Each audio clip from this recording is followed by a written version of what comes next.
Hello, it's Angeline. I'm back with another Scrappy video for Unity Stamp, and today I'm going to show you how to create this card using some die cuts and pattern papers. So first, I've already colored this cute Happy Winter Gnome by Angie Blom with some Copic markers. I'm also grabbing her papers called Holiday Intrigue here, and these are the papers that I'm grabbing. The blue ones are so magical, I love them. I'm grabbing some cloud dies here by Lawn Fawn as well, and I've already die cut them into 3 pieces here to layer them up on my card.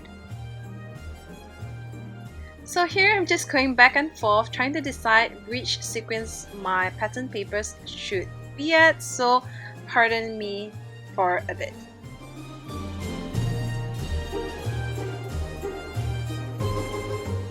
So once you decide on the layers and you're happy with them, it's time to adhere them down with some adhesive.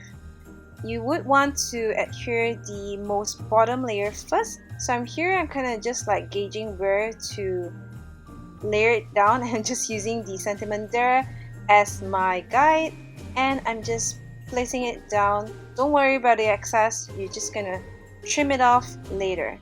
So once that bottom layer is done, it's time to put the middle layer and just layer it down as though they are like clouds floating in the sky. Then just adhere your final layer to your card. Make sure every corner is adhered to. Then use your scissors to just trim off the excess. Then now it's time to place your gnome and the sentiment to your card.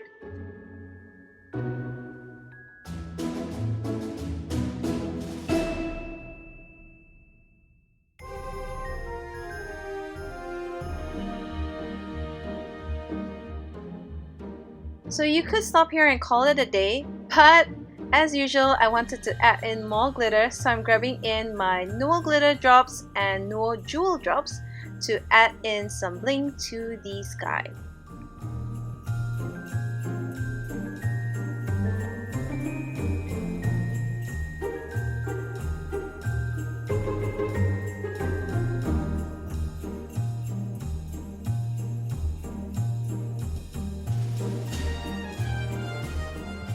So here is my finished card with a cute gnome. I hope you liked this video and thanks for watching. Bye!